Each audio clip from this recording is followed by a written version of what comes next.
विद्यार्थी मित्रमैत्रिणींनो, BA भाग 2 semester 4 मध्ये अधिकोषण विषय शिकताना अधिकोषाच्या ज्या आधुनिक सेवा आहेत त्यामध्ये ई वॉलेट किंवा मोबाईल वॉलेट ही संकल्पना आपण पाहू।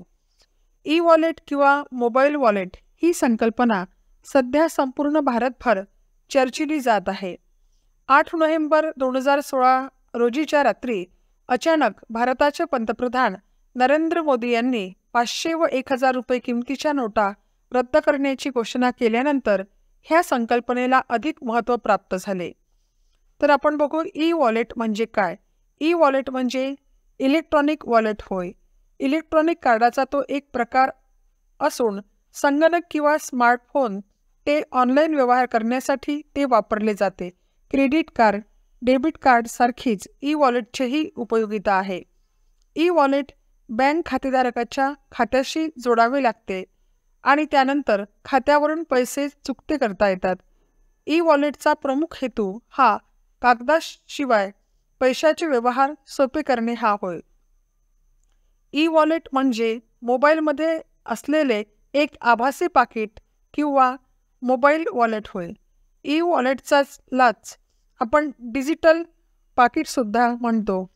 आर्थिक व्यवहार करताना हे पाकिट खऱ्याखुऱ्या पाकिटाची जागा घेऊ पाहत आहे, कारण या ई वॉलेटमध्ये आपण ठराविक रक्कम साठवू शकतो व ती व्यवहारामध्ये कुठेही व केव्हाही वापरू शकतो।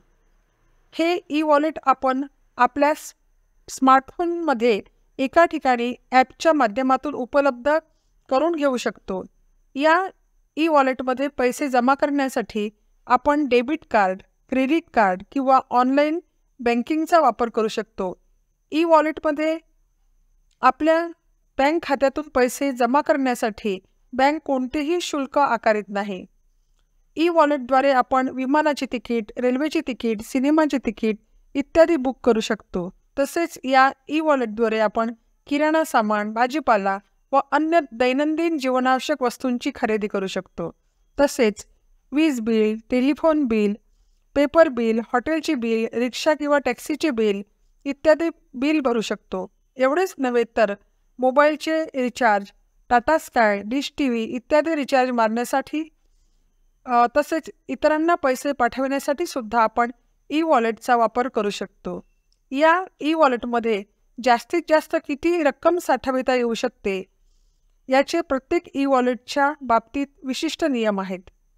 त्यानुसार ठराविक रक्कमच या ई वॉलेटमध्ये साठविता येते। उदाहरणार्थ काही ई वॉलेटमध्ये जास्तीत जास्त 20,000 रुपये साठवून ठेवता येतात।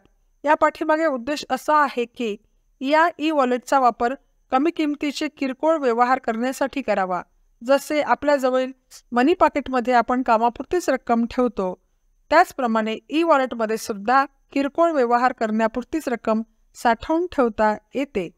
आवश्यकतेनुसार त्यात आपण भर घालू शकतो। ई वॉलेटचा मुख्य फायदा असा की त्याच्या वापरामुळे आपणास स्वतःजवळ रोख रक्कम ठेवण्याची आवश्यकता पडत नाही। तसेच प्रत्येक वेळी खरेदी करताना डेबिट कार्ड किंवा क्रेडिट कार्ड वापरण्याची आवश्यकता पडत नाही। त्यामुळे आपल्या बँकेतील खात्याविषयी कोणतीही माहिती उघड होण्याची शक्यता कमी असते। या ई वॉलेटद्वारे आपण अत्यंत लहान रकमेची म्हणजे 1 रुपयापर्यंतचेही व्यवहार करू शकतो। दुसरे म्हणजे ई वॉलेट्स प्रीपेड स्वरूपाचे असल्यामुळे म्हणजे वापरण्याआधीच त्यात पैसे साठवून ठेवावे लागत असल्यामुळे त्याद्वारे व्यवहार केल्यास ते डिक्लाइन होण्याची म्हणजेच नाकारले जाण्याची मुळीच शक्यता नसते। ई वॉलेट वापरण्यास अतिशय सुरक्षित असून याद्वारे केलेल्या व्यवहारानंतर ग्राहकाला SMS द्वारे व्यवहाराची माहिती मिळते। मात्र आपल्या ई वॉलेटबद्दलचे डिटेल्स किंवा पासवर्ड इतरांपासून गुप्त ठेवावे। सध्या बरेच मोबाईल वॉलेट उपलब्ध आहे, जसे पेटीएम, फ्रीचार्ज, मोबिक्विक, ऑक्सिजन इत्यादी। याशिवाय काही बँकांनी सुद्धा स्वतःची ई वॉलेट्स उपलब्ध करून दिले आहे। उदाहरणार्थ SBI, birthday, HDFC, PayZapp, ICICI pocket, axis line इत्यादी। त्याचप्रमाणे निरनिराळ्या दूरसंचारण कंपन्यांनी सुद्धा स्वतःची ई वॉलेट्स उपलब्ध करून दिलेली आहे. उदाहरणार्थ एअरटेल मनी, वोडाफोन,